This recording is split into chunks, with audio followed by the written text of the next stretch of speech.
Friends, அனைவருக்கும் வணக்கம். இன்னைக்கு என்ன வீடியோவில் பார்க்க போகிறீங்கன்னா, ஒரு குழம்புன்றது கிரேவி தான். கிரேவி செய்யலான் இருக்கேன். மதியானம் லஞ்சுக்கு தான், சாப்பாட்டுக்கு வந்து ஒரு கிரேவி மாதிரி பண்ணலான் இருக்கேன். என்னென்னா சிக்கன் கிரேவி பண்ணலான் இருக்கேன். இது பார்த்திங்கன்னா இட்லி, தோசை, சப்பாத்திக்கு சூப்பராக இருக்குங்க. புதினாலாம் போட்டு செய்கிறது செமையாக இருக்கும். வாங்க எப்படி செய்கிறதுன்னு பார்க்கலாம். இது ஈஸிங்க, யாருனாலும் டக்குன்னு செஞ்சிடலாம். இப்போ தான் சமையல் பழகிறவங்க வந்து ஈஸியாக செஞ்சிடலாம், அந்த அளவுக்கு இருக்கும். வாங்க எப்படி செய்கிறதுன்னு பார்க்கலாம். இப்போ தான் முதல்ல என்னோடய வீடியோ பார்க்குறீங்கன்னா சப்ஸ்கிரைப் பண்ணிவிட்டு உள்ள வாங்க, வீடியோக்குள்ளே போகலாம். இப்போ பார்த்தீங்கன்னா கிரேவி செய்கிறதுக்கு நான் எல்லாம் ரெடி பண்ணி வச்சுருக்கேன். தக்காளி பழத்தை அரிஞ்சு வச்சுருக்கேன், வெங்காயம், புதினா ஒரு கைப்பிடி நிறைய, அப்புறம் பார்த்திங்கன்னா பூண்டு நிறைய நல்லா சின்ன சின்னதாக இது பண்ணி வச்சுருக்கேன், இஞ்சி எல்லாமே கட் பண்ணி வச்சுட்டேன். இப்போ பார்த்திங்கன்னா வடைச்சட்டி வச்சுருக்கேன், எண்ணெய் விட்டுருக்கேன். உங்களுக்கு ஆனியனும் டொமேட்டோ வந்து உங்களுக்கு எவ்வளோ சிக்கன் எடுக்கிறீங்களோ அதுக்கு தகுந்த மாதிரி போட்டுக்குங்க. இப்போ நான் பட்டை, சோம்பு, கிராம்பு எல்லாம் போட்டிருக்கேன். சும்மா அளவாக தான் போட்டிருக்கேன் பாருங்கள். இப்போ நம்ம நீட்டாக அரிஞ்சு வச்ச ஆனியனை போட்டுக்கலாம். நல்லா வணக்கி எடுத்துக்கலாம். இது வணக்கிறதுல தாங்க கொஞ்சம் டேஸ்ட் கொடுக்கும். எப்போவுமே ஆனியன் நல்லா வணக்கணும். 2 பச்சை மிளகாவை கட் பண்ணி போட்டிருக்கேன். விருப்பம் இருந்தால் போடுங்க, இல்லைன்னா பரவாயில்ல. இப்போ பாருங்கள், நல்லா வெங்காயத்தை நல்லா வணக்கியாச்சு. இப்போது இஞ்சி பூண்டும் நல்லா தட்டி வச்சுருக்கேன் பாருங்கள். நல்லா ஓரளவுக்கு ஒரு பெரிய பூண்டே நல்லா கட் பண்ணி வச்சுருக்கேன். எதுவுமே அரைச்சி ஊற்றலைங்க, அதனால தான் இது ரொம்ப ஈஸியாக சீக்கிரமாக செய்கிற மாதிரி தான் நான் பண்ணிகிட்ருக்கேன். இப்போ இது நல்லா வணக்கி எடுத்துக்கலாம். இப்போ புதினா ஒரு கைப்பிடி நிறைய எடுத்து வச்சுருக்கேன், அதை நல்லா கட் பண்ணி வச்சுருக்கேன்.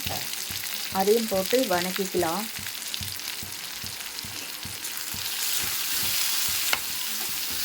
இப்போது தக்காளி பழத்தை நான் அரிஞ்சு வச்சுருக்கேன் பாருங்கள், அதை போட்டிருக்கேன்.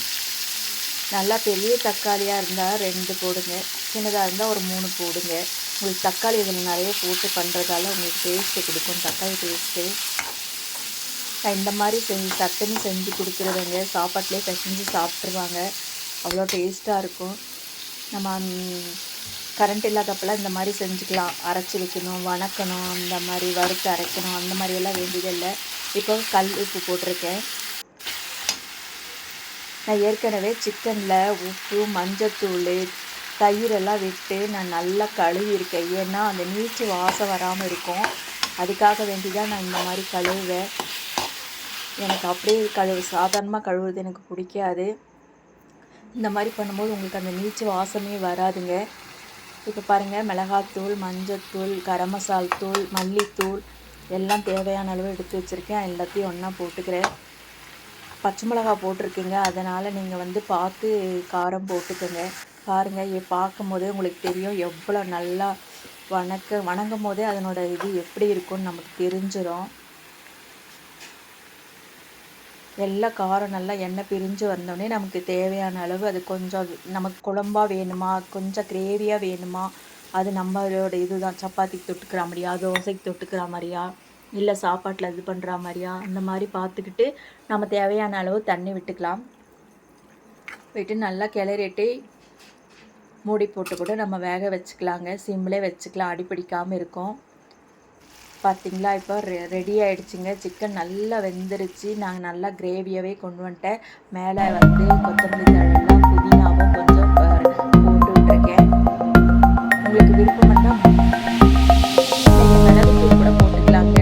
சூப்பராக ரெடி ஆகிடுச்சு பாருங்கள் சிக்கன் கிரேவி. நான் சுட சாப்பாட்டுக்கு தாங்க செஞ்சுருக்கேன்.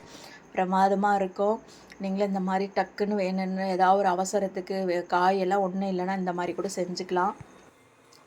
இப்போ பார்த்தீங்க எவ்வளோ சீக்கிரம் செஞ்சாச்சு, டக்குன்னு செஞ்சிடலாங்க. சிக்கன் சீக்கிரம் வெந்துடும். வெங்காயம், தக்காளி எல்லாம் அரிஞ்சு வச்சுட்டா 10 நிமிஷத்தில் செஞ்சிடலாம். செமையாக இருக்குங்க. பார்த்தாவே உங்களுக்கு தெரியும் கிரேவி எவ்வளோ கலர்ஃபுல்லாகவும், பார்க்குறதுக்கே உங்களுக்கு அந்த டேஸ்ட் எப்படி இருக்குன்னு பார்த்தாவே தெரிஞ்சிடும். அவ்வளோ நல்லா இருக்குங்க, செமையாக இருக்கும். நீங்களும் இந்த மாதிரி செஞ்சு பாருங்கள். செஞ்சு பார்த்துட்டு எப்படி இருக்குன்னு வீடியோ கமெண்ட் பண்ணுங்கள். இந்த வீடியோ பிடிச்சிருந்தா ஷேர் பண்ணுங்கள், லைக் பண்ணுங்கள். அப்படியே என்னோடய சேனல் சப்ஸ்கிரைப் பண்ணுங்கள். பாய்.